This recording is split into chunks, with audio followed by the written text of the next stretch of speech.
بسم الله الرحمن الرحيم الحمد لله الذي هدانا لهذا وما كنا لنهتدي لولا أن هدانا الله لقد جاءت رسل ربنا بالحق ثم الصلاة والسلام والتحية والإكرام على سيدنا ومولانا ومولى الثقلين جد الحسن والحسين بالقاسم مصطفى محمد وعلى آله الطيبين الطاهرين المعصومين المنتخبين المظلومين لا سيما ابن عمه غالب على كل غالب مولانا علي بن ابي طالب وعلى صاحب الدعوات النبوية والصولة الحيدرية والاسمة الفاطمية والحلم الحسنية والشجاعة الحسينية والإبادة السجادية والمعاصر الباطنية والآثار الجعفرية والعلوم الكاظمية والحجج الغربية والجود التقوية والنقاوة النقوية والهيبة العسكرية والغيبة الإلهية صاحب الرسول والزمان إمام الإنس والجان الحجة القائم المنتظر المهدي ولعنة الله على أعدائهم أجمعين من يوم ظلمهم إلى لقاء يوم الدين وبعد يوم الدين أما بعد فقد قال أبو عبد الله الحسين في وصيته لأخيه إنما خرجت لترك الإصلاح في أمة جدي أريد أن أمر بالمعروف وأنهى عن المنكر وأسير بسيرة جدي وأبي علي بن أبي طالب صلى محمد وعلى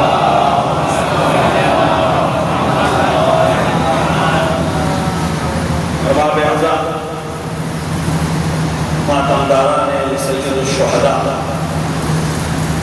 سب سے پہلے آپ تمام حضرات کی خدمت میں اور آپ سب کی جانب سے صاحب عزا امام عصر جل اللہ تعالیٰ فرقہ الشریف کی خدمت میں ان کے جد مظلوم کی شہادت کی تعزیت و تسلیت پیش کرتے ہیں اور انہیں کے وسیلے سے بارگاہ الہی میں نزل دعا ہے کہ وہ ہمیں توفیق عزا عطا فرمائیں اور ہمیں صحیح معنوں میں عزائے حسین ابن علی برپا کرنے جس عنوان سے بھی ہم سے یہ عزا برپا ہو سکتی ہو ہم سے توفیق عطا فرمائیں۔ وہ جملہ جو میں نے آپ کے سامنے اس مجلس کے لیے پیش کیا وہ خود سید مظلوم سید الشہداء کا جملہ جو آپ نے مدینے سے نکلتے وقت اپنے وصیت نامے میں اپنے بھائی محمد المعروف محمد حنفیہ کو لکھ کر دیا۔ کسی بھی تحریک میں، کسی بھی انقلاب میں، کسی بھی سانحے میں، کسی بھی واقعے میں واقعہ جب رونما ہو جائے، تاریخ کا حصہ بن جائے، بہت سے تاریخی واقعات بھلا دیے جاتے ہیں، تاریخ اسے یاد بھی نہیں رکھتے۔ کچھ واقعات یاد رکھے جاتے ہیں، تاریخ کا حصہ بن جاتے ہیں۔ تاریخ میں جو واقعات گزرے ان کے بارے میں پھر لوگ لکھتے ہیں، ان کے بارے میں لوگ تحریر کرتے ہیں، ان کے بارے میں لوگ بولتے ہیں، لیکن ہر واقعے میں جو بات خود اس واقعے کے شریک لوگوں کے زبان سے نکلی ہو اس کی اہمیت باقی کے اقوال و نظریے سے زیادہ ہوتی ہے، کیونکہ بعد کے افراد جو بات کہیں گے وہ لکھی ہوئی یا پڑھی ہوئی یا سنی ہوئی بات کے مد نظر کہیں گے، لیکن جو اس انقلاب میں، جو اس تحریک میں، جو اس واقعے میں شامل ہے، وہ جو بات کہے گا وہ اس واقعے کی اصالت کی طرف انسان کو لے جائے گا۔ بہت آسان سی بات اپنے جوانوں کو اس مطلب سے نزدیک کرنے کے لیے، ہندوستان کی آزادی کو 77 سال ہو گئے، یہ 77 سال میں کتنی کتابیں آزادی کے سلسلے میں لکھی گئی، ہندوستان کی تحریک آزادی کے سلسلے میں لکھی گئی، لوگوں نے اپنے نظریات لکھے، لوگوں نے اپنی باتیں لکھی، سب کی اہمیت، لیکن جو بات اس انقلاب میں شریک لوگوں کی زبان سے ہم تک پہنچی ہے اس کی اہمیت بہرحال زیادہ ہوتا ہے۔ جو بات عبدالکلام آزاد نے کہی اس کی اہمیت ہر کتاب سے زیادہ ہوگی کیونکہ وہ شریک کے بات ہے۔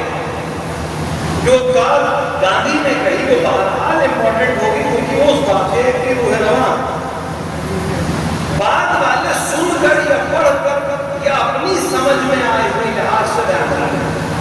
اسی طرح تاریخ میں کربلا ایک ایسا واقعہ ہے جس سے زیادہ افادیت کسی دوسرے واقعے کو تاریخ میں نہیں ملی۔ جتنی کتابیں اس کے سلسلے میں لکھی گئی کسی واقعے کے سلسلے میں لکھی گئی، جتنی باتیں اس سلسلے میں لکھی گئی کسی دوسری حتی زبانوں میں، مختلف زبانوں میں، جو کربلا کے سلسلے میں آپ کو بات ملے گی وہ کسی اور تاریخ کے واقعے کے سلسلے میں آپ کو نہیں ملے گی۔ ان سب کی اہمیت ہے، لیکن بہرحال وہ باتیں جو 60 ڈگری یا 61 ڈگری میں اس واقعے کی روح رواں کی زبان سے لکھی ہو اس کی اہمیت بالکل مختلف ہے تمام واقعات سے۔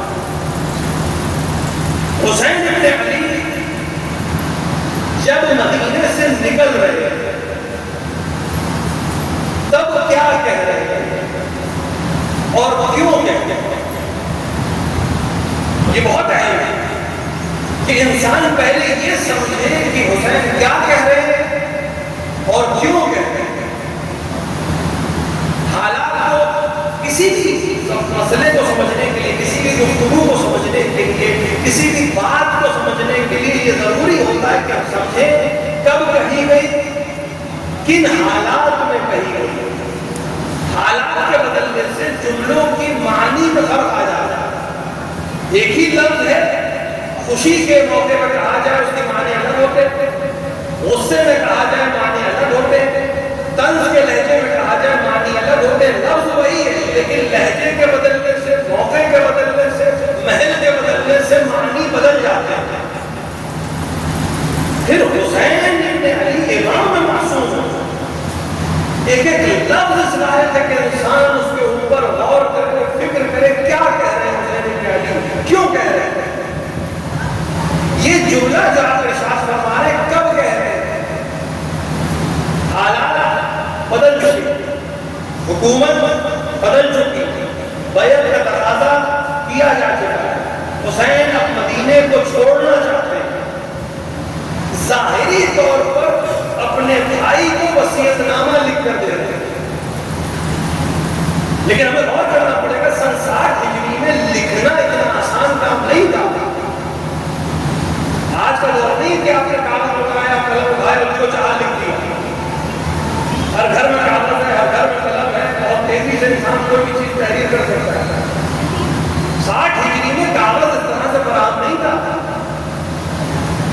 آمادہ کرنا پڑتا، تیار کرنا پڑتا، قلم لغات کو آمادہ کرنا پڑتا تھا، پھر کوئی چیز تحریر میں آئی تھی۔ حالات یہ ہے کہ حسین جتنی جلدی ہو سکے مدینے سے نکل جائے،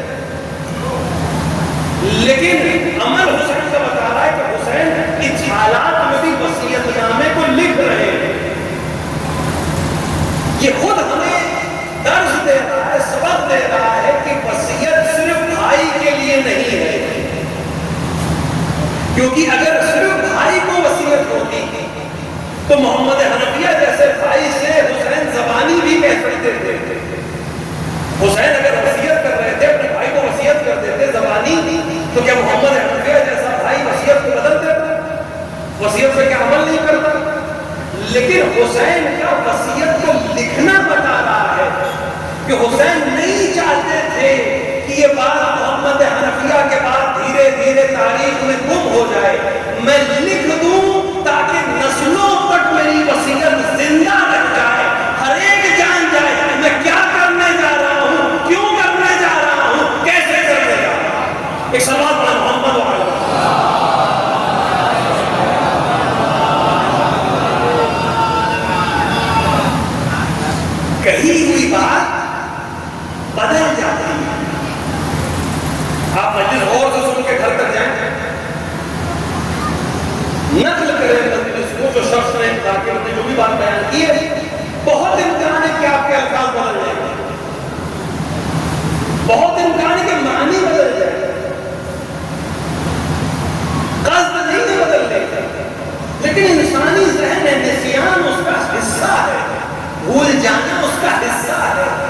حسین صرف بھائی کو وصیت نہیں کر رہے تھے کہ کل زبان تک پہنچتے پہنچتے نسلوں تک پہنچتے پہنچتے اس کے معنی بدل جائیں، اس کے مفہوم بدل جائیں، اس کے الفاظ بدل جائیں. نہیں، میں لکھ رہا ہوں تاکہ ان کے لفظ اس لائق ہو کہ لوگ اس پر غور کریں، فکر کریں. حسین کی زبان سے نکلا ہوا جملہ حجت ہے. امام کی گفتگو ویسے ہی حجت ہے جیسے قرآن حجت ہے. فرق صرف اتنا ہے کہ قرآن جو ہمارے آپ کے ہاتھوں میں ہے، اس کے مسئلے میں ہم شک نہیں کر سکتے کہ یہ کلام خدا ہے یا نہیں. جو بین الحرفین ہے بسم اللہ سے والناس تک، وہ سب اللہ کا کلام ہے. اس میں کوئی تحریف نہیں ہے، کوئی تبدیلی نہیں ہے. یہ وہی ہے جو رسول پہ نازل ہوا تھا، اس پہ ہم شک نہیں کر سکتے. لیکن اگر کوئی حدیث آپ کے سامنے بیان ہو تو آپ پہلے یہ تحقیق کرنے کا حق رکھتے ہیں کہ یہ امام نے کہا ہے کہ نہیں کہا. اتنا حق آپ کو ہے کہ یہ بات واقعاً امام نے کہی ہے کہ نہیں کہی. لیکن جب معلوم ہو جائے کہ کہی ہے، جب ثابت ہو جائے کہ یہ امام کا ہی کلام ہے، تو یہ ویسے ہی حجت ہے جیسے آیت ہے. اگر حجت نہیں ہو تو ہمارے علماء فتویٰ کیسے دیں؟ اگر حجت نہیں ہو تو دین کیسے ہم تک پہنچے گا؟ ہر چیز تو قرآن میں نہیں ہے، حدیث سے لینی پڑے گی.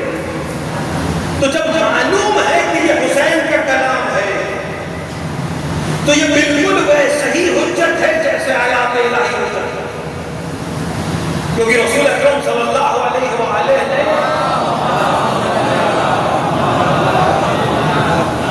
کئی دفعہ حدیث ثقلین دہرائی. حتیٰ جو روز قدیر خطبہ قدیر میں بھی حدیث ثقلین دہرائی. اور جب کہا تھا انی تارک فیکم الثقلین، تو رسول نے اپنی دونوں انگلیوں کو، یعنی دونوں ہاتھوں کو ایسے اشارہ کیا. انی تارک فیکم الثقلین نے اس طرح سے اشارہ کیا تھا، یوں نہیں کہا. فرق ہے دونوں چیزوں میں.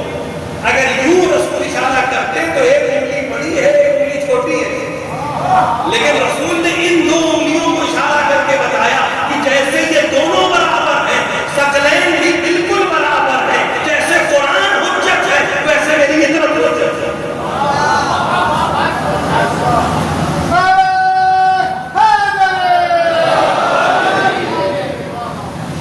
اس ثقلین کی فرق حسین کہہ رہے ہیں انما خرجت لطلب الاصلاح. ہر لفظ اس لائق ہے کہ انسان اس پر غور کرے، کیونکہ معصوم کا جملہ ہے اور معصوم نے اہتمام کیا ہے کہ ہم تک پہنچے. لکھنا بتا رہا ہے کہ وہ چاہتے تھے کہ ہم تک پہنچے. نہیں، زمانہ میرے اس نہضت کو، میرے اس عروج کو، میرے اس عمل کو کل کوئی بکا ہوا قلم بدل نہ دے. کل تاریخ لکھنے والا میرے اوپر کوئی الزام نہ لگا دے. میں ہر چیز تحریر کر کے جاتا ہوں تاکہ محفوظ ہو جائے. انما خرج تو انما، اب آپ سے بہتر انما کے معنی ماننا حسن جو یرید اللہ میں انما ہے وہی یہاں ہے. یعنی صرف اور صرف اس لیے نکل رہا ہے، کوئی اور مقصد ہی نہیں ہے. حسین نے انقلاب لفظ استعمال نہیں کیا، حسین نے قیام لفظ استعمال نہیں کیا. حسین نے کہا انما خرج تو، میں نکل رہا ہوں. ٹھیک ہے، بہت سے لوگ خروج کا معنی دے دیتے ہیں، بہت سے لوگ قیام کا معنی دے دیتے ہیں، بہت سے لوگ انقلاب کی اصطلاح استعمال کرتے ہیں. لیکن جو معصوم نے کہا وہ خرج تو ہے، نکل رہا ہوں. میں ظلم کے لیے نہیں نکل رہا ہوں، میں حکومت کے لیے نہیں نکل رہا ہوں، میں شر برپا کرنے کے لیے نہیں نکل رہا ہوں، میں فساد کے لیے نہیں نکل رہا ہوں، میں فتنے کے لیے نہیں نکل رہا ہوں. میں نکل رہا ہوں لطلب الاصلاح، طلب اصلاح. یہ معصوم کا کلام ہے، معصوم جلدی میں، لیکن ہر لفظ کو بہت ناپ کے، بہت طول کے لکھ رہا ہے. طلب اصلاح کر رہا ہوں، طلب کر رہا ہوں، چاہتا ہوں کہ چاہنا اور ہونے میں فرق ہے. حسین بتانا یہ چاہ رہے کہ میں چاہتا یہ ہوں کہ اصلاح ہو جائے، لیکن اصلاح ایک ایسی چیز ہے جو صرف چاہنے سے نہیں ہوتی یا مصلح کے کر دینے سے نہیں ہوتی. جو مصلح ہے وہ آ کے طریقہ بتا سکتا ہے، جو مصلح ہے وہ آ کے راستہ بتا سکتا ہے، جو مصلح ہے وہ آ کی ہدایت کر سکتا ہے، لیکن سماج جب تک خود نہ چاہے اس میں اصلاح نہیں ہو سکتی. حسین یہی بتانا چاہ رہے ہیں میں اپنے وظیفے پہ عمل کر رہا ہوں، تمہیں اپنے وظیفے پہ عمل کرنا. سماج میں صالح اچھے لوگ ہمیشہ لیکن مصلح بہت کم ہوتے. صالح ہونے کا مطلب ہے اچھا ہونا، مصلح کا مطلب خود بھی اچھا ہو، دوسرے کو بھی اچھائی کی طرف لائے. سماج میں اچھے بہت ہیں لیکن دوسروں کو اچھائی کی دعوت دینے والے بہت کم ہیں. ہمیشہ پریشانی اسی لیے ہے اچھے بہت ہیں، اچھائی کی طرف دعوت دینے والے کم ہیں.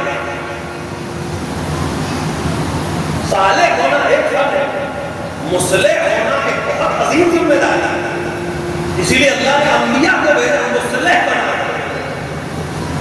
حسین اصلاح کرنا چاہتا ہے، کوئی اور لفظ استعمال نہیں کیا حسین نے. انما خرجتو لطلب الاصلاح، میں اصلاح کرنا چاہتا ہوں. اسی جملے پہ آ جاتے ہو اصلاح کب ہو. حسین کوئی بھی لفظ استعمال کر سکتے ہیں، حسین نے لفظ اصلاح کیوں استعمال کیا. شعراء موجود ہے، ادب کے جاننے والے موجود ہیں. اصلاح کب ہوتی ہے؟ اصلاح کے لیے ضروری ہے کہ پہلے کوئی چیز ہو. جب تک ہے نہیں اس کی اصلاح نہیں ہو سکتی.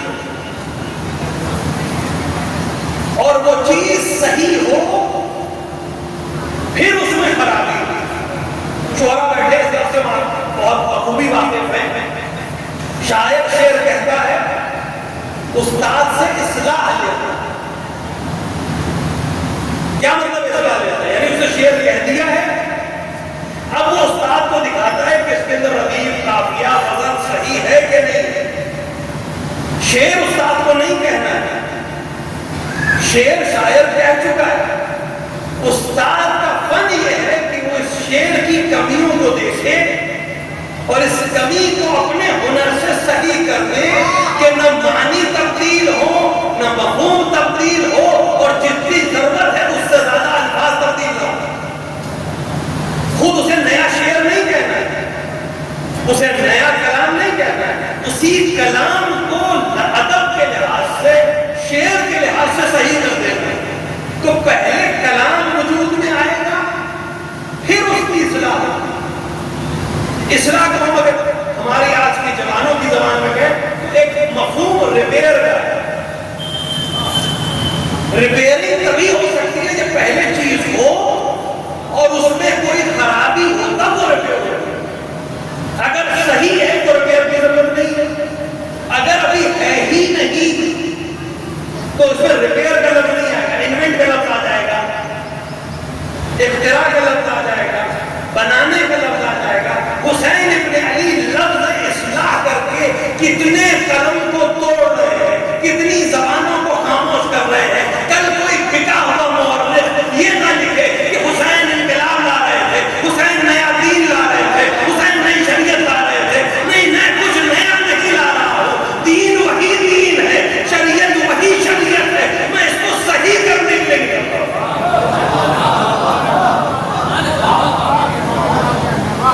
وہ یہ نہ کہے کہ میں نیا دین لے کے آ رہا ہوں. اپنے جد کی امت کی اصلاح کرنا چاہتا ہوں. اس کا مطلب یہ ہے کہ اس وقت امت ہے حسین کی نگاہ میں اس کو اصلاح کی ضرورت ہے. تو یہاں جو مفکر ہے اس کی ذمہ داری کو سمجھے کہ اصلاح کس چیز کی ہوگی. اصلاح کا مطلب یہ خرابی ہے تو کیا خراب ہو گیا اس امت میں؟ کیا چیز کم ہو گئی یا کیا چیز زیادہ ہو گئی؟ خرابی دونوں طرح سے ہو سکتی ہے. کبھی کسی چیز کا زیادہ ہو جانا بھی خرابی ہے, کبھی کسی چیز کا کم ہو جانا بھی خرابی ہے. اسلام بیلنس کو پسند کرتا ہے. کمال بیلنس کا ہی نام ہے. جب بیلنس ہے آپ تو ٹھیک ہے. دیکھیں انسان ہے, ماں نے اسے سکھایا کہ تمہیں ڈرنا نہیں ہے.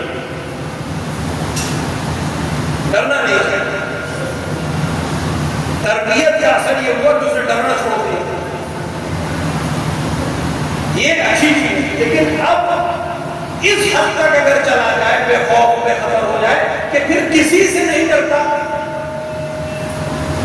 ایک حد ہے کہ دشمن سے نہیں ڈرتا,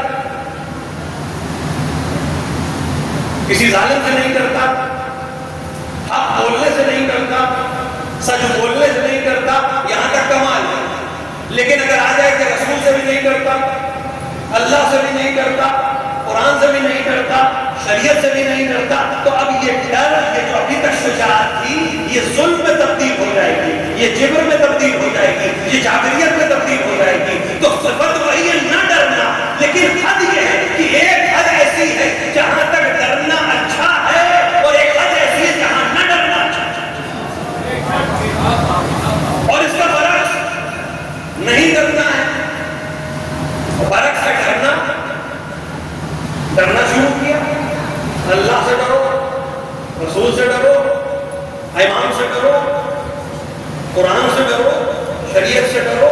لیکن اب ڈرنا جب شروع کیا تو ظالم سے بھی ڈرنے لگے, جابر سے بھی ڈرنے لگے, نہ دکھنے والی خیالی چیزوں سے بھی ڈرنے لگے, رات کے اندھیرے سے بھی ڈرنے لگے. تو اب تک یہ ڈر جو اچھا تھا یہ جرم میں تبدیل ہو گیا. ایک طرف بزدلی ہے, دوسری طرف ظلم ہے. کمال یہ ہے کہ شجاعت اس بیلنس کا نام ہو کہ خدا سے ڈرتا بھی ہو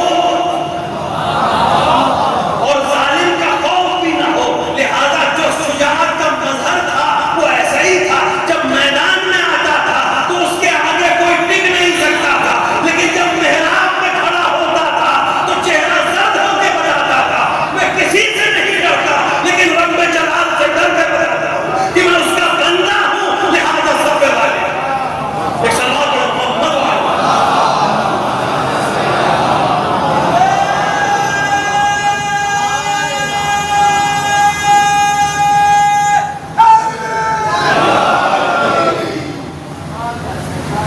یہ نظام الہی ہے اور انتظام الہی ہے کہ جو اللہ سے ڈر جاتا ہے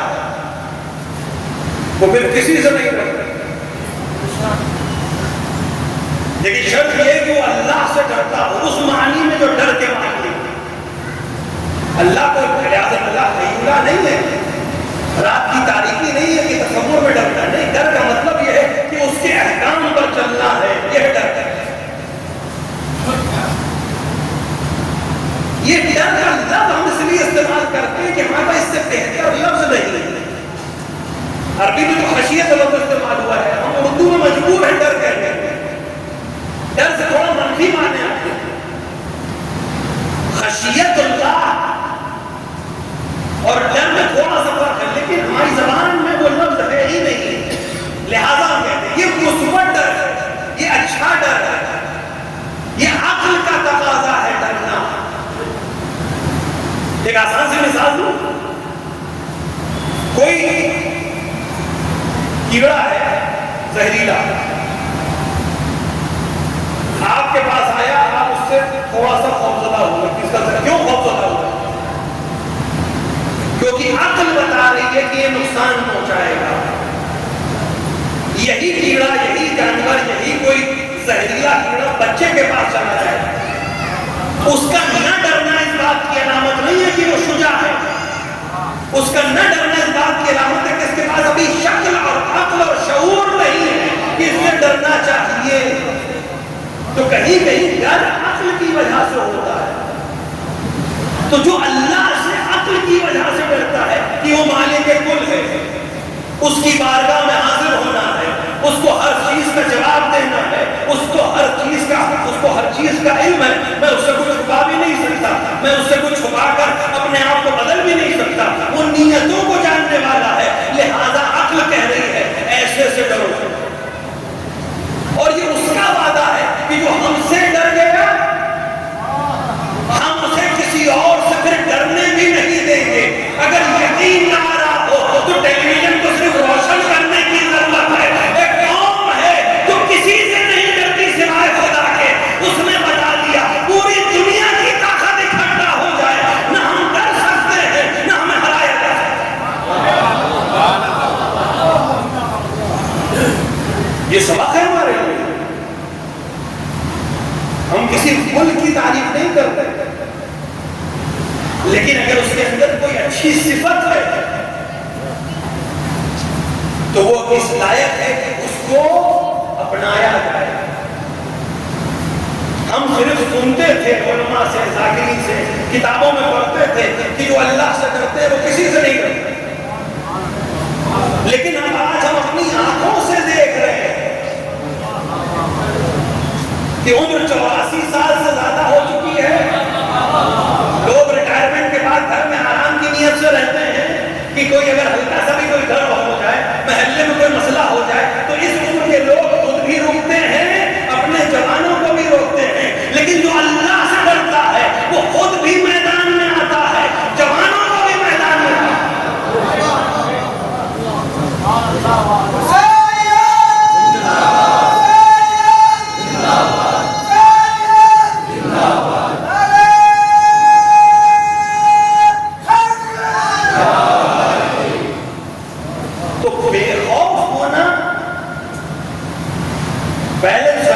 کس سے ڈرنا ہے، کس سے نہیں ڈرنا، ہر چیز ہے. تو چیز خراب تبھی ہے جب اس میں بیلنس ختم ہو جائے. تو اب سوال حسین بن علی سے ہونا چاہیے کہ معاشرے میں کیا چیز امبیلنس ہے. کیا نماز نہیں ہو رہی؟ 60 ہجری میں کیا نماز نہیں پڑھی جا رہی؟ کیا روزہ نہیں رکھا جا رہا ہے؟ کیا زکات نہیں دی جا رہی ہے؟ کیا خمس نہیں دیا جا رہا ہے؟ کیا جہاد نہیں ہو رہا ہے؟ کیا نہیں ہو رہا ہے کہ فرزند رسول کہہ رہا ہے مجھے اصلاح کرنی ہے. اچھا حسین یہ جملہ کہاں کہہ رہے ہیں؟ مدینے میں کہہ رہے ہیں. 60 ہجری مدینے میں کتنے اصحاب زندہ ہیں؟ کم سے کم 10,000 سے زیادہ اصحاب پیغمبر مدینے میں ہیں. کیونکہ 2 سال بعد 63 ہجری میں جو مدینے پہ بنی امیہ نے حملہ کیا اور مدینے کو تاراج کیا، جو واقعہ ہررا کے نام سے مشہور ہے، 27 63 ہجری میں مدینے رسول کو لوٹا گیا. اس وقت 10,000 اصحاب پیغمبر مدینے میں قتل کیے گئے. 10,000 صحابی مدینے میں قتل کیے گئے. تو 10,000 کے قتل ہونے کا مطلب اس سے زیادہ تعداد 61 ہجری میں رہی ہوگی، 60 ہجری میں رہی ہوگی. تو کم سے کم 10,000 اصحاب پیغمبر موجود تھے، اور 10,000 اصحاب کے مجمع میں حسین لکھ رہے ہیں کہ میں اصلاح کرنے نکلا ہوں. کسی بھی صحابی نے بڑھ کر اعتراض نہیں کیا کہ حسین سب ٹھیک ہے، اصلاح کرنے کیوں جا رہے ہیں. اصحاب کی خاموشی بتا رہی ہے کہ اصلاح کی ضرورت تھی، ورنہ کوئی بھی آگے بڑھ کے کہتا کہ فرزند رسول کس چیز کی اصلاح کرنا چاہتے ہیں. سب تو ٹھیک ہے، مسجدیں بھری ہوئی ہیں، نمازیوں کو تاتا لگا ہوا ہے، حج پہ لاکھوں کی تعداد میں لوگ جا رہے ہیں، زکات ادا ہو رہی ہے، خمس ادا ہو رہا ہے، جہاد کے نام کے اوپر لوگ تلواریں چلا رہے ہیں. آخر کس چیز کی اصلاح؟ لیکن اصحاب کی خاموشی بتا رہی ہے کہ ان کو بھی علم ہے کہ اصلاح کی ضرورت ہے. وہ جانتے ہیں، سمجھ رہے ہیں کہ معاشرے کو اصلاح کی ضرورت ہے. تو پھر دوسرا سوال آئے گا کہ جب سمجھ میں آ رہا ہے اصلاح کی ضرورت ہے تو خود کیوں نہیں کر رہے؟ اصحاب پیغمبر ہیں، نبی سے دین کو لیا ہے، کسی اور وسیلے سے نہیں ہے، صرف نبی سے سیکھا ہے، صرف نبی کو دیکھا ہے، نبی کی زبان سے قرآن کو سنا ہے، نبی کی زبان سے دین کو دیکھا ہے. تو اگر آپ کی سمجھ میں آ رہا ہے کہ اصلاح کی ضرورت ہے تو اصلاح کیوں نہیں کر رہے؟ تو اس کا آسان سا مسئلہ یہ ہے کہ اصحاب نبی کو بھی جانتے ہیں، دین کو بھی جانتے ہیں، خود کو بھی جانتے ہیں. دین کیا ہے جانتے ہیں، نبی کی شخصیت کیا ہے جانتے ہیں، ہم کہاں پر ہیں یہ بھی جانتے ہیں. اصلاح ہر ایک نہیں کر سکتا. اسی مثال کی طرف لوٹتے ہیں. کوئی چیز خراب ہوگی تبھی تو اصلاح ہوگی. آپ گئے بازار سے سامان خریدا، کوئی الیکٹرانک چیز، کوئی بھی چیز، دو چیزیں اس کے ساتھ آپ کو ملیں گی. ایک کتاب ملے گی کہ اس کو کیسے استعمال کرنا، یوزرز مینول گائیڈ، جو الحمدللہ ہم میں سے کوئی نہیں پڑھتا. کوئی ہے جو استعمال کرنے سے پہلے اس کی کتاب کو پڑھتا ہوں، بکلیٹ کو پڑھتا ہوں. ہر ایک علم کا مالک ہے، اس کو ضرورت ہی نہیں. اور ایک کارڈ ملے گا، وارنٹی یا گارنٹی. اب میں وارنٹی گارنٹی کی بحث میں نہیں لے جاؤں گا. یا وارنٹی کارڈ ہوگا یا گارنٹی کارڈ ہوگا، لیکن اس میں بہت چھوٹی سی ایک چیز لکھی ہوگی، بہت چھوٹی ایسپیکٹ سائز کے ساتھ، کہ اگر اس چیز میں کوئی خرابی ہو گئی تو یہ گارنٹی کارڈ ہے، وارنٹی کارڈ ہے. لیکن اگر آپ نے خود سے اس کو ٹھیک کرنے کی کوشش کی، اگر آپ نے پیشکش لگایا، اس کی سیل کو توڑا، تو پھر گارنٹی وائڈ ہے، وارنٹی اب کام نہیں آئے گی. اسی میں لکھا ہے یا وہ مینوفیکچرر ٹھیک کرے گا جس نے بنایا ہے، یا وہ صحیح کرے گا جس کو ہم نے آتھورائز کیا ہو. یا آتھورائز ڈیلر صحیح کرے گا یا مینوفیکچرر صحیح کرے گا. اسلام جب کامل ہو کر آیا تھا، دونوں موجود تھے، بھیجنے والا بھی موجود تھا اور جس نے گارنٹی دی تھی وہ نبی بھی موجود تھا. اصحاب جانتے ہیں ان کی حیثیت کیا ہے. دین کو رسول سے لیا ہے، دین کو رسول کی زبانی لیا ہے، اپنے اسٹیٹس کو سمجھ رہے ہیں. اگر دین میں خرابی آ گئی ہے، ہم متوجہ ہیں کہ خرابی آ گئی ہے. اب یا خود رسول آ کر ٹھیک کریں، یا کوئی ایسا آئے جسے رسول نے آتھورائز کیا ہو. اب ہم تاریخ میں پڑھتے ہیں، رسول کا جملہ یاد آیا، حسین منی وعلی من الحسین.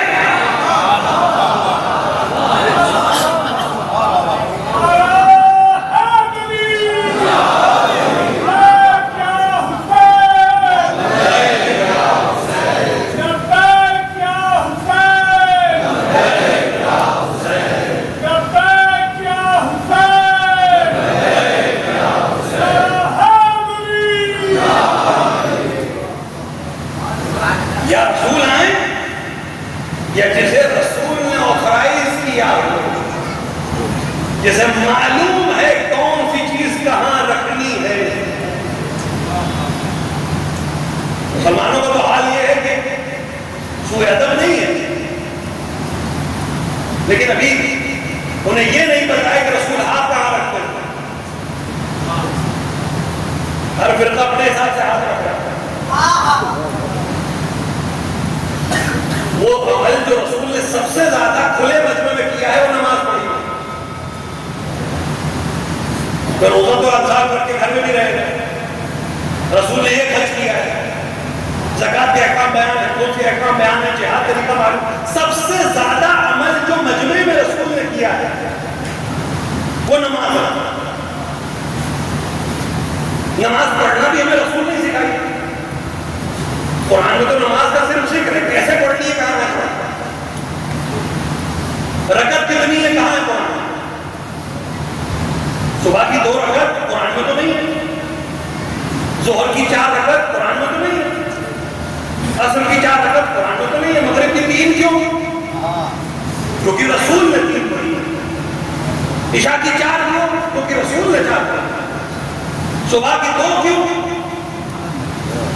ایک مومن رات، آج کل کے جوان ماشاءاللہ رات بھر جاگنے والے ہیں، نماز سب کو نیند آتی ہے، لیکن جو بیچارہ رات کو تھک کے سویا ہے اور الارم لگا کے جاگ رہا ہے، خدا اسے کہہ رہا اٹھ کے 2 رکعت چاہیے، رات تو جاگ گیا ہوں، جتنی چاہے پڑھا نہیں 2 چاہیے،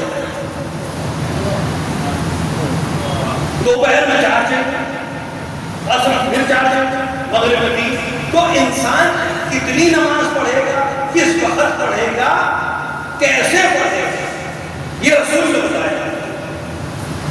تو اب رسول نے سب سے زیادہ جو کام کیا ہے وہ نماز پڑھی ہے پبلک میں، لیکن امت کو یہ نہیں معلوم ہے کہ رسول ہاتھ کہاں رکھتے تھے، کہ کوئی یہاں رکھ رہا ہے، کوئی یہاں رکھ رہا ہے، کوئی ایسے رکھ رہا ہے، کوئی نہیں کھولے ہو، تو رسول تو ایک ہی طرح رکھتے ہوں گے، یہ ہر دن الگ الگ طرح سے رکھتے ہیں، رسول تو ایک ہی جگہ ہاتھ رکھتے ہوں گے، ہر دن چینج تو نہیں کرتے ہوں گے، تو یہ کون بتائے گا کہ رسول کا ہاتھ کہاں تھا؟ کیونکہ جتنے ہیں وہ رسول کے پیچھے کھڑے ہیں۔ آپ مسجد میں جائیں ابھی پیش نماز پڑھو، اگر ہمیں طرح ابا پہنے ہیں تو جو پیچھے کھڑا ہے اس کو نظر نہیں آئے گا ہاتھ کہاں، جو سب سے پیچھے کھڑا ہے اس کی سمجھ میں نہیں آئے گا کہ امام جماعت کے ہاتھ کہاں پر ہے، کیونکہ وہ ابا پہنے ہوئے، دیکھ ہو سکتا ہے جو سامنے کھڑا ہے۔ اللہ آپ کو مدینہ جانا نصیب کرے، مدینہ میں مسجد النبی جائیے، مسجد النبی میں ایک کھمبا ہے، پلر، اسے کہتے ہیں ستون حارس، مسجد النبی میں آج بھی محراب نبی کے بالکل بغل میں ستون حارس، کیوں کہتے ہیں؟ یہاں رسول کی حفاظت کے لیے علی ابن ابی طالب کھڑے ہوتے ہیں،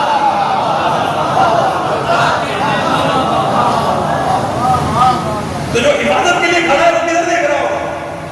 وہ رسول کے سامنے کھڑا ہے، اس کی نظر رسول پر بھی ہے، نماز پڑھنے والوں پر بھی ہے، جو سامنے کھڑا ہے اسے معلوم ہے کہ رسول ہاتھ کہاں رکھتے تھے، تو اصحاب سے نہیں پوچھنا ہے ہاتھ کہاں رکھتے تھے، علی سے پوچھنا ہے رسول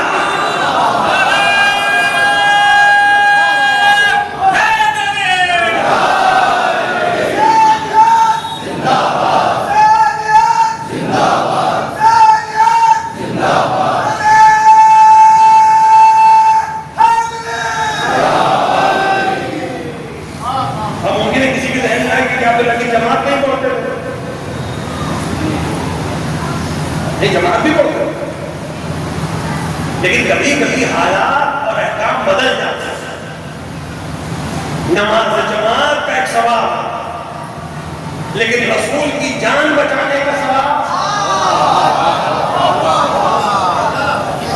لہذا ہر دن نہیں لیکن اکثر کبھی کبھی رسول کی حفاظت کے لیے علی کو سامنے کھڑا ہونا پڑتا تھا، تاکہ اگر کوئی حملہ ور مسلمانوں کے لباس میں مسجد میں آ کر رسول پہ حملہ کر دے تو میں گھر سے نگراں رہوں، رسول کی حفاظت کر سکوں۔ ستون حارس، اللہ آپ جائیں مدینے میں دیکھیں اس ستون کو، محراب نبی کے بالکل بغل میں، تو رسول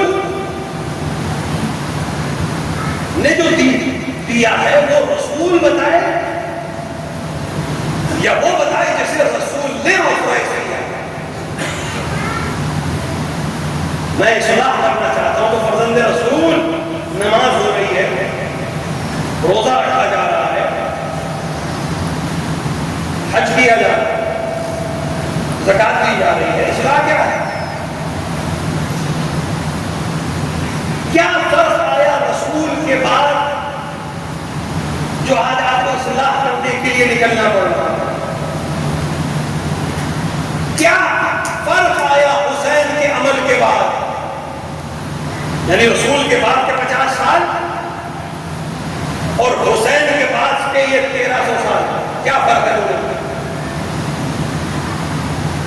لاہور میں کانفرنس ہوئی آج سے تقریباً 60 سال، عنوان یہی تھا حسین نے کیا کیا؟ علماء مختلف فرقوں کے جمع ہوئے، امام حسین کی تقریریں، انقلاب حسین کی تقریریں، کربلا کے سلسلے میں تقریریں. ایک شیعہ عالم کو بھی بلایا، 2 دن کا اجلاس ہے. پہلے دن دوسرے مذاہب کے لوگ بولتے رہے، اگلے دن بھی صبح سے بولتے رہے. ظہر کے وقت وہ اجلاس ختم ہونا ہے. پنجشنبے کے دن ظہر کے وقت وہ اجلاس ختم ہونا ہے. جمعرات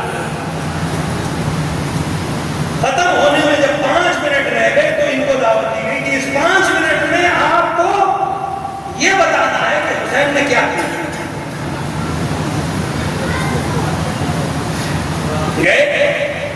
علماء نے سب کو بیان کر دیا. میں صرف اتنا بتانا چاہتا ہوں، بلکہ یہ پوچھنا چاہتا ہوں کہ آج پنجشنبے کا دن ہے، جمعرات کا دن ہے، ظہر کی نماز میں اذان میں بھی 5 منٹ باقی ہے. یہ امت مسلمہ یہاں موجود، یہ علماء و اکابر یہاں موجود، کیا ان میں سے کوئی نماز جمعہ آج پڑھا سکتا ہے؟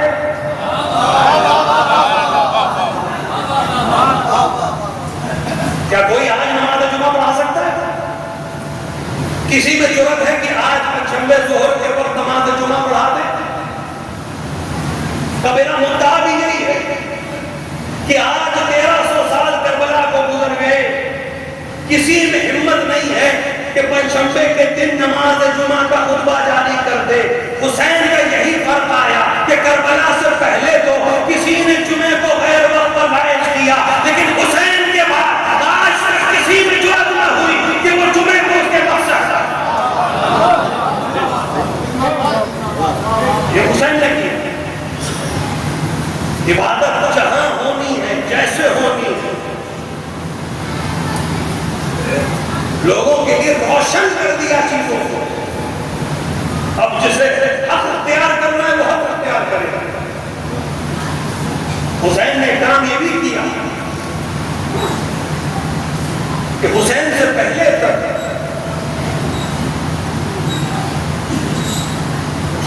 لوگ حق اور باطل کی تمیز میں پریشان ہوتے، پریشان ہو گئے. لگتا تھا یہ بھی حق پر ہے، یہ بھی حق پر ہے، لہذا ہم بیچ میں رہے، نہ ہم ان کے ساتھ نہ ان کے ساتھ، ہم الگ. حسین ابن علی نے کربلا میں اپنے خون سے جو لکیر کھینچی، اس سے اب تیسرا کوئی حق نہیں ہے. یا تم حسین کے ساتھ ہو یا حسین کے مخالف ہو. اب تیسری کوئی شک ہے ہی نہیں، یا حق ہے یا باطل ہے، اب بیچ میں کوئی نہیں. یہ حسین کا ہے. تو فرزند رسول نماز پڑھی جا رہی ہے، روزہ رکھا جا رہا ہے، اصلاح کیا کرنی ہے؟ حسین نے خود بیان کر دیا کہ میں کیا کرنا چاہ رہا ہوں. اصلاح کا مطلب کیا ہے؟ اريد ان امر بالمعروف وانهى عن المنکر. میرا ارادہ یہ ہے کہ میں امر بالمعروف کروں اور برائی سے روکوں، نہیں منکر کروں.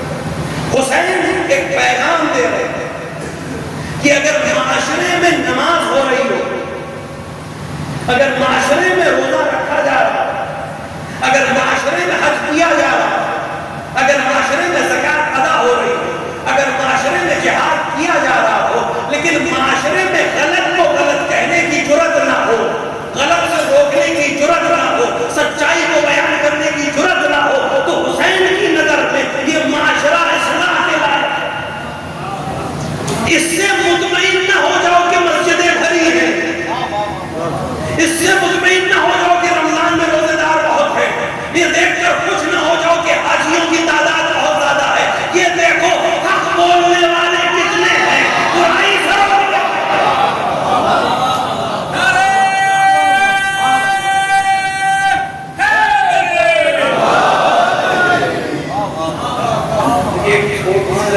پیچھے سے اشارہ ہو رہا ہے.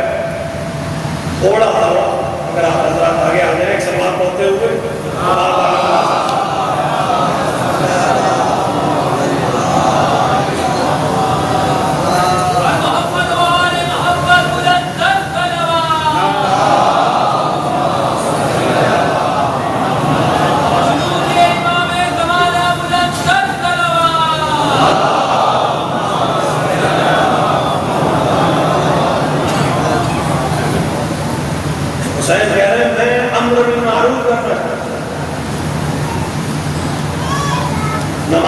سے مطمئن نہ ہو کہ یہ مطلب نماز کے خلاف ہو جائے گا. نماز تو پڑھنی ہے, روزہ تو رکھنا ہی ہے. لیکن حسین روح نماز کی بات کرتا ہے, حسین روح روزے کی بات کرتا ہے. نماز کی خاصیت یہ ہے کہ نماز برائی سے روکتی ہے. قرآن میں کہا کہ نماز کھلی ہوئی برائیوں سے روکتی ہے. اب اگر نمازیوں سے مسجد بھری ہے لیکن وہ یزید جیسے کی بیعت کرنے والے نمازی ہیں,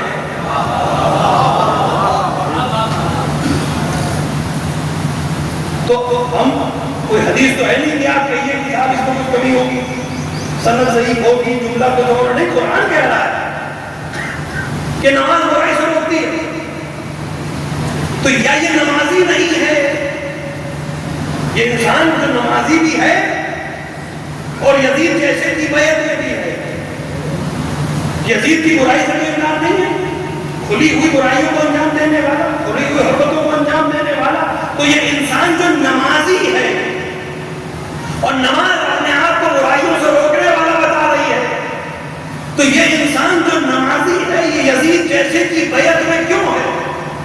یہی حسین اس دن کہہ رہے تھے مثلی لا یبایع مثلا, میرے جیسا اس جیسے کی بیعت نہیں کر سکتا. یعنی اگر میرے جیسا نمازی ہے, میرے جیسا روزے رکھنے والا ہے, میرے جیسا امر بالمعروف کرنے والا ہے, اس کا مطلب یہ ہے کہ یہ نماز شکل نماز ہے, وہ نماز نہیں ہے جو برائی سے روکتی ہے. یہ روزہ شکل روزہ ہے, وہ روزہ نہیں ہے جو اللہ کے دسترخوان پہ دعوت ہے. یہ حج دیکھنے والا حج ہے, یہ لقاء الہی کے چکر نہیں ہے. یہ زکات پہ ادا کیا ہوا مال اپنے مال کو دکھایا جا رہا ہے, طلب حلال کے لیے نہیں کیا جا رہا. حسین کہہ رہے نہیں, میں وہ عمل کرنا چاہتا ہوں کہ نماز روح کے ساتھ پڑھی جائے, روزہ روح کے ساتھ رکھا جائے, زکات روح کے ساتھ ادا کی جائے, جہاد روح کے ساتھ ادا کی جائے. اور امر بالمعروف کی ایک دوسری پریشانی اپنے سماج رکھنے کی بات کر رہا ہوں. ہمیشہ ہم اچھے اور برے کی بات کمزور کے سامنے کرتے ہیں. ہم سے جو کمزور ہے اور اس میں کوئی کمی ہم نے دیکھی تو ہم صبح سے شام اس کو لیکچر دیتے ہیں. کوئی غریب دروازے پر کچھ مانگنے آیا, اس کے اندر کوئی کمی ہم نے شرعی لحاظ سے دیکھی, پورا لیکچر ہم نے اس کو دیا. عام طور سے انسان کمزور کو دین بتاتا ہے, کمزور پر اعتراض کرتا ہے, کمزور کے امر بالمعروف و نہی عن المنکر ہوتا ہے. لیکن اگر کوئی مضبوط ہے, سماج میں کوئی حیثیت ہے, اگر وہ گناہ کر بھی رہا ہے تو کبھی مصلحت کے نام سے چپ رہیں گے, کبھی ضرورت کے لحاظ سے چپ رہیں گے, کبھی حالات کی اجازت نہیں ہے لہذا نہیں بولیں گے. حسین نے وقت کی سب سے بڑی طاقت کے سامنے جرأت اظہار دے کر بتایا کہ امر بالمعروف کمزوروں سے نہیں کیا جاتا. دنیا کی سب سے بڑی طاقت کے سامنے حسین امر بالمعروف کر کے بتائے گا. جو اللہ سے ڈرتا ہے وہ کسی سے نہیں. وہ چھوٹی سی حکومت تھی, کتنی بڑی حکومت تھی. آپ کہہ دیتے ہیں حاکم شام کتنی بڑی حکومت ہے. جائیں تاریخ کو دیکھیں, اس وقت کی آباد دنیا کا 2/3 اس حکومت پہ, افریقہ سے لے کر اذربائیجان تک, اسپین کے بارڈر سے لے کر یمن تک, تقریباً 56 سے زیادہ ملک ہیں آج کے ورلڈ بینک میں جس پر دمشق سے حکومت ہو رہی ہے. 56 ملکوں کا بادشاہ کی حیثیت کیا ہوگی, طاقت کیا ہوگی, فوج کیا ہوگی, خزانہ کتنا ہوگا, لوگ کتنے ہوں گے. اتنے ملکوں کے خلاف 70 لوگوں کے لے کر حسین ابن علی نے بتایا کہ جرأت چاہیے امر بالمعروف کرنے کے لیے, نہی عن المنکر کرنے کے لیے. اور حسین نے یہ بھی ثابت کر دیا اگر تم اللہ کے لیے لڑو گے تو حکومتیں ختم ہو جائیں گی. حسین کل کی زندہ تھا, حسین آج کی زندہ.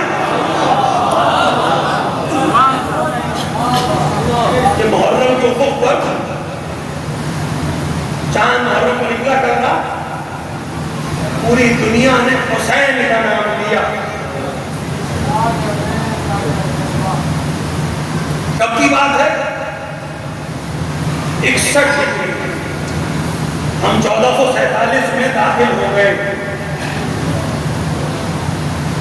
1380 سال تقریباً 1380 سال پہلے اس شخص نے ایسا کیا کیا کہ آج ہم 2000 کلومیٹر ہے کربلا سے. خدا آپ سب کو کربلا جانا نصیب کرے. 2000 سے زیادہ کلومیٹر فاصلہ ہے ہمارا ان سے, صدیوں کا فاصلہ ہے زمانے کے لحاظ سے. لیکن آج بھی محرم کا چاند دیکھتے ہی فضا میں حسین کا نام پہنچتا ہے. یہ بتا رہا ہے کہ 10 محرم کو جیت کس کی ہوئی تھی اور ہار کس کی ہوئی تھی.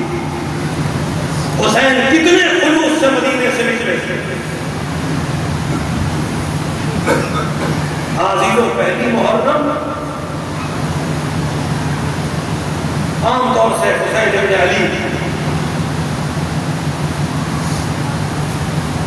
کے مجالس کے سلسلے سے, عزا کے سلسلے سے گفتگو ہوتی تھی.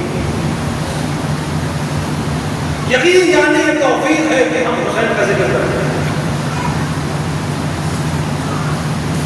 یہ کرم ہے کہ ہم حسین کا ذکر کرتے ہیں. اور میں ہمیشہ یہ بات کہتا ہوں کہ کبھی یہ نہ سوچئے گا, کبھی یہ نہ سوچئے گا کہ اس عزاداری کو ہماری ضرورت ہے.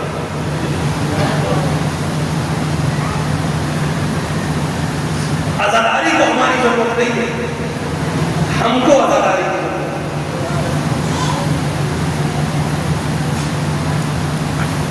کیونکہ عزاداری تب بھی تھی جب ہم نہیں تھے, عزاداری تب بھی ہوگی جب ہم نہیں ہوں گے. جس پر آسمان کریا کر رہا ہو, جس پر ملائک کریا کر رہے ہیں, جس پر رسول عزاداری کر رہے ہو. عزاداری کربلا کے بعد سے شروع نہیں ہوئی ہے, عزاداری تو خلقت کے ساتھ ہی شروع ہو گئی. سب سے پہلا عزادار تو خود وہ قلم ہے جو تقدیر کا قلم کہلاتا ہے. سب سے پہلا ذاکر تو خود خدا ہے جس نے حسین کے ذکر بیان کیا.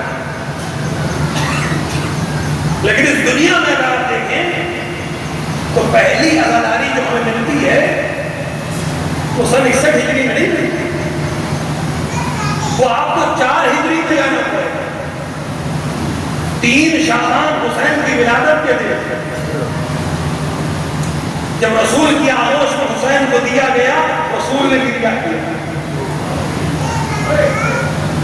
جب سیدہ دو عالم کو اس دنیا کا سبب پوچھا تو پورا واضح کربلا رسول نے بیان کیا. ابھی حسین شہید نہیں ہوئے, ابھی تو حسین رسول کی آغوش میں, ظاہری لحاظ سے دنیاوی عمر کے لحاظ سے ایک دن کے بھی نہیں ہے, لیکن حسین کی شہادت کا ذکر ہو رہا ہے.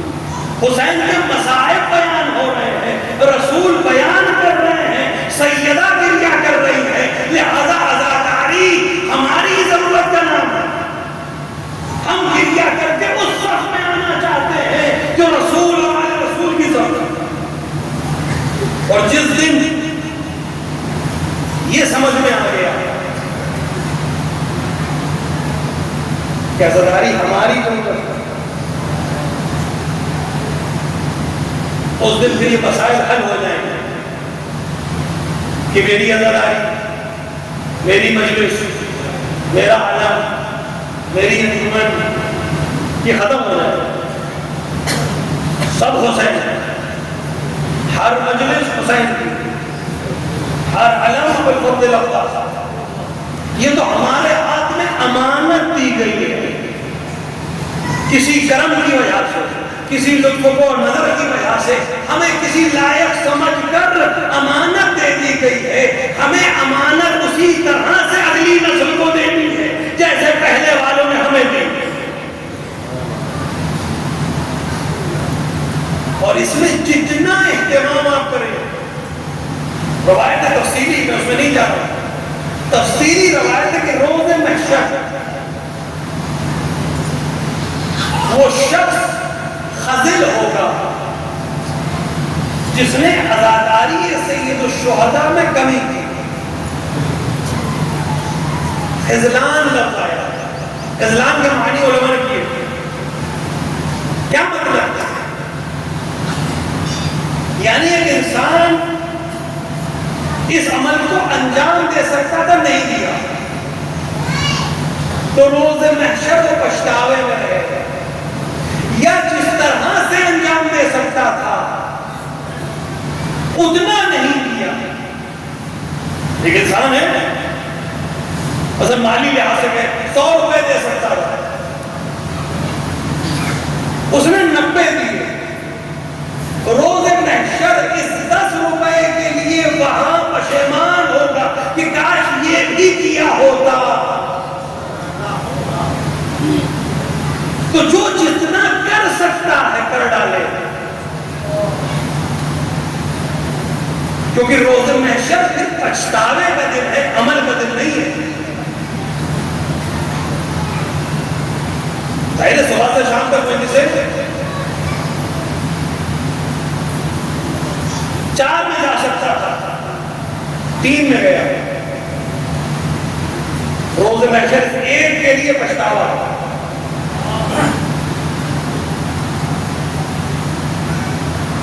اتنے گھنٹے لگا سکتا تھا حسین بن علی کے لیے, کم کیا. دیکھیے وہاں معاملہ گھنٹوں کا نہیں ہے, منٹوں کا بھی نہیں ہے, سیکنڈوں کی بات ہے. وہاں سیکنڈ کے لیے بھی جو پچھتاوا ہوگا وہ صدیوں پر ہوگا. یہ تو ہم سیکنڈ اس لیے کہہ رہے ہیں کہ ہم اس سے زیادہ چھوٹا بیان نہیں کر سکتے, لیکن وہاں کتنا طولانی ہوگا وہ پچھتاوا ہمیں نہیں معلوم. تو یہاں ایک ایسا عمل کیوں کریں جو وہاں سینکڑوں برس پچھتاوے کا سبب کرے. اور یہ عزاداری, اس میں شرکت, اس میں کام, اس میں عمل, یہ جوان جو ہمارے کام کرتے ہیں, کوئی کام عزاداری میں چھوٹا نہیں.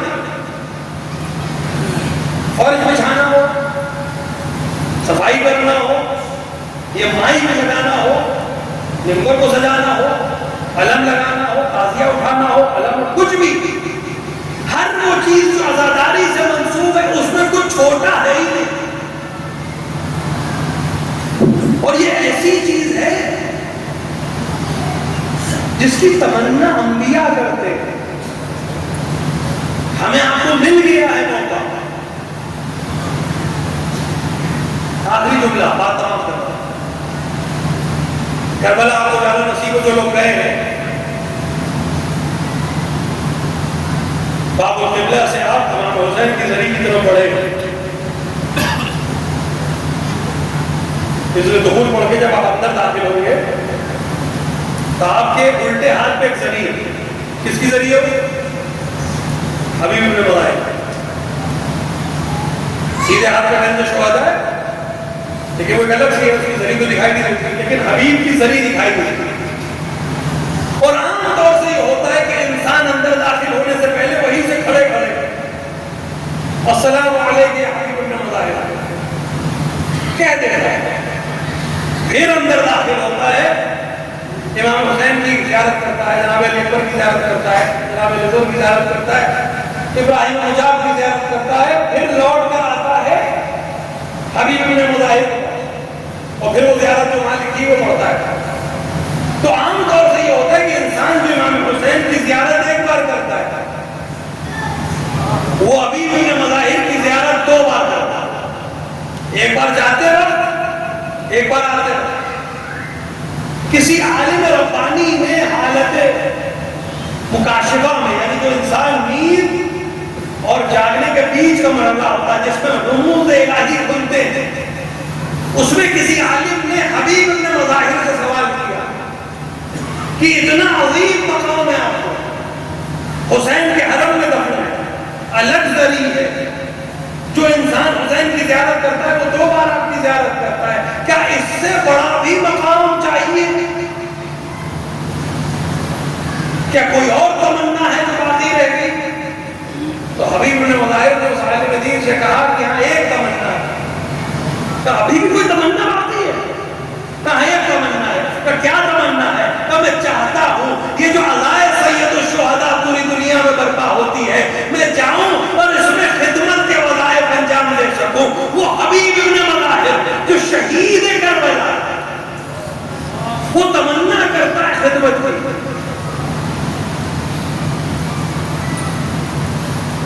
حسین ابن علی یہ کہہ کر کہ انما خرجت لطلب الاصلاح فی امت جدی، مدینے سے نکلنا چاہتا ہے۔ کسی کا وطن چھوڑنا آسان نہیں ہوتا، سفر ہم بھی کرتے ہیں، سفر آپ بھی کرتے ہیں۔ اللہ تمام مسافروں کو ان کے گھر والوں سے ملحق فرمائے، سب کی حفاظت فرمائے۔ جب انسان سفر شروع کرتا ہے، گھر والوں کو خبر کرتا ہے کہ میں سفر پہ جا رہا ہوں، اب ہر علاقے میں اپنے دستور ہے، لیکن ہمارے گھروں میں طریقہ یہی ہے، کوئی آ کر محفل کا دے گا، ماں آ کر دعائیں دے گی، قرآن کے سائے سے نکالا جائے گا، اس امید اور دعا کے ساتھ کہ بچہ جو سفر پہ جا رہا ہے یہ سلامتی کے ساتھ لوٹے۔ جو مسافر بھی سفر میں نکلتا ہے وہ اسی امید سے نکلتا ہے کہ میں لوٹ آؤں، جتنے دن کے لیے بھی جا رہا ہوں اس کو ایک دلاسا ہوتا ہے، امید ہوتی ہے کہ میں لوٹ آؤں۔ لیکن اگر کسی مسافر کو یہ معلوم ہو کہ نہیں لوٹے گا،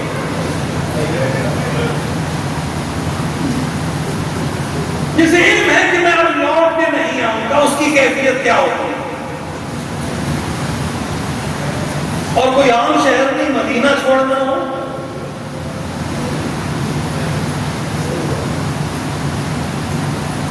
حسین جس شہر میں پیدا ہوا، حسین جس شہر میں آنکھوں سے رسالت پر چلے، جس کی ہر گلی میں حسین کو رسول کی آواز سے دیکھا، جس نے دیکھا ہے کہ رسول ناکا بنتے ہیں حسین سوار، جس نے دیکھا ہے کہ حسین کو زانوں پہ بیٹھا کر لوگوں کو پہچانواتے ہیں، بچوں حسین اے میرے اصحاب، یہ حسین ابن علی۔ رسول کی شہادت کے 50 برس بعد اب یہ مدینہ اس لائق نہیں ہے کہ حسین رہ سکے۔ کیا کیفیت تھی حسین کی ہم نہیں جانتے، کوئی کسی کی تیری کیفیت جان بھی نہیں سکتا، لیکن تاریخ میں یہ ملتا ہے کہ پوری رات حسین کبھی برکت رسول پہ ہوتے تھے، کبھی بقیع میں آتے تھے، کبھی حسین رسول سے باتیں کرتے تھے، کبھی اپنی مادر گرامی سے باتیں کرتے تھے، کبھی بھائی حسن کی قبر کے اوپر لپٹ کر کچھ باتیں کرتے تھے۔ کیا کیا حسین نے کہا ہمیں نہیں معلوم، لیکن یہی کہا ہوگا ہے جد بزرگوار جس شہر میں آپ نے مجھے بڑا کیا وہ شہر ہمیں لائق نہیں رہا۔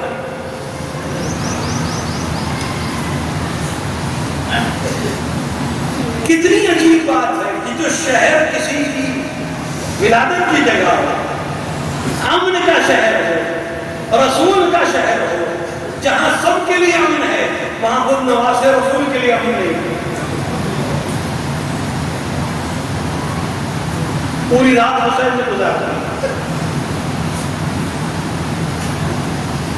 سواریاں فراہم ہوئی، ہماریاں لائی گئی،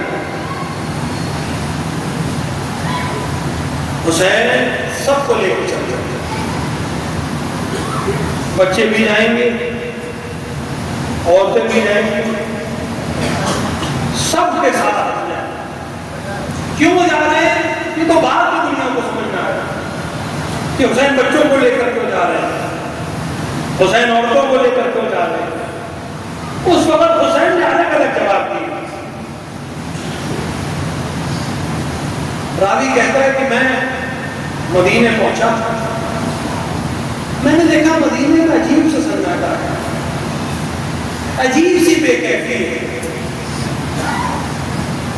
پوچھا کیا بات ہے؟ کہا مدینے سے حسین جا رہا ہے۔ میں آگے بڑھا، محلے بنی ہاشم تک پہنچا، راستہ رکا ہوا تھا، بازار بند کر دیے گئے تھے، بنی ہاشم کے جوانوں نے راستہ بند کر دیا تھا کہ کوئی ادھر سے نہیں گزرے۔ میں اپنے ایک دوست کے گھر کے پاس چلا گیا کہ میں دیکھوں کہ کیا ہو رہا ہے، مسافر تھا، تاکہ میں لوٹ کر بتاؤں کہ میں نے کیا منظر دیکھا۔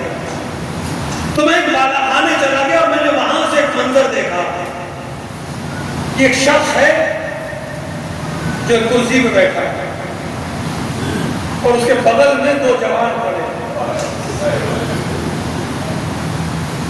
سامنے کچھ عماریاں ہیں، جوانوں کا حلقہ ہے، گھر سے کوئی بیوی نکلتی ہے، جوان آگے بڑھتے ہیں، اس کو سہارا دیتے ہیں اور سواری میں بٹھا دیتے ہیں، سواری آگے بڑھ جاتی ہے۔ میں نے اپنے ساتھی سے پوچھا یہ کون ہے؟ کہا وہ شخص جو بیٹھے ہیں وہ حسین ابن علی ہیں۔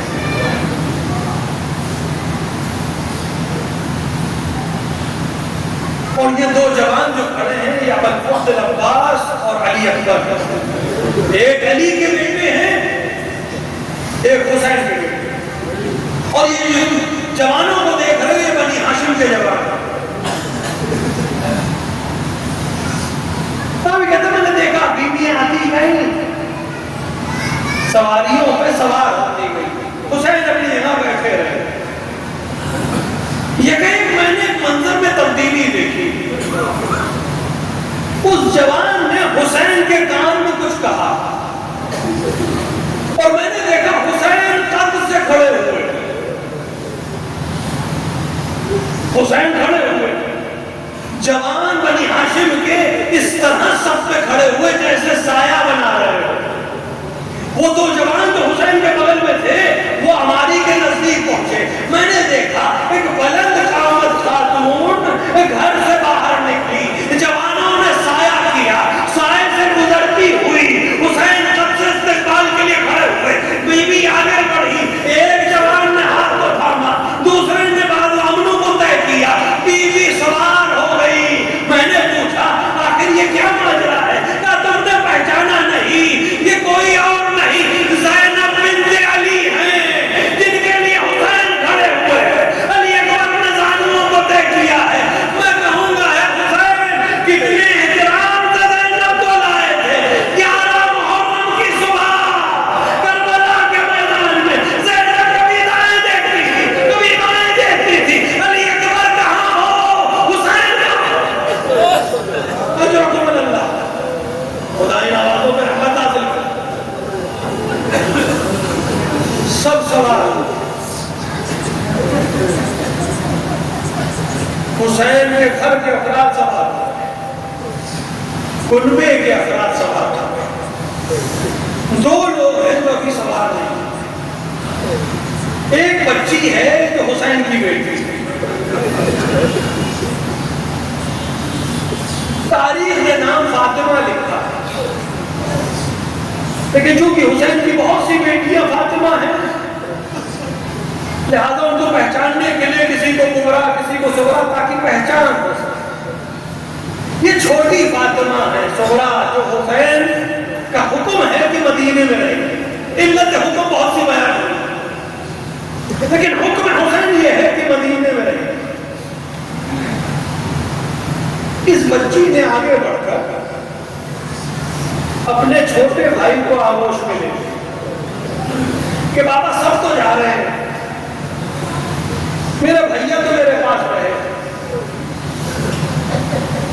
یا شاید یہ چاہتی ہوں کہ جب علی اصغر سوار ہوں تو میں بھی سوار ہو جاؤں، کیفیت میں نہیں مانتی۔ علی اصغر اپنی بہن کے کتنے سن ہوگا علی اصغر، 1 یا 2 مہینے کے ہوتے یا اس سے بھی کم ہو۔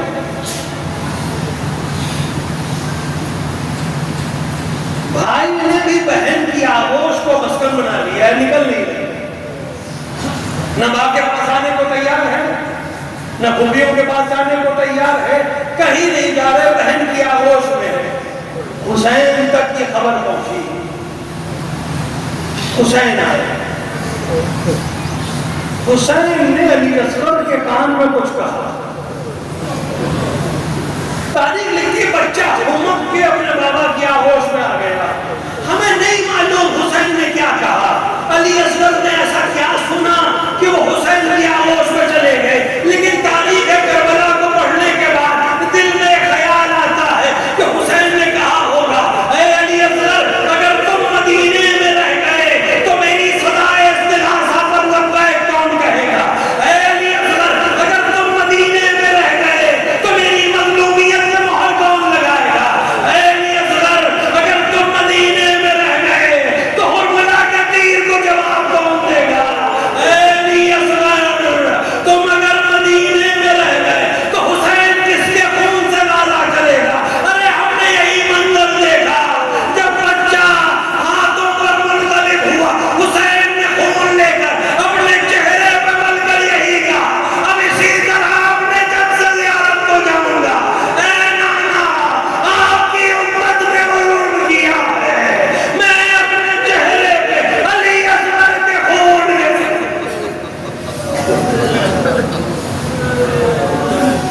وَسَيَعْلَمُ الَّذِينَ ظَلَمُوا أَيَّ مُنْقَلَبٍ يَنْقَلِبُونَ.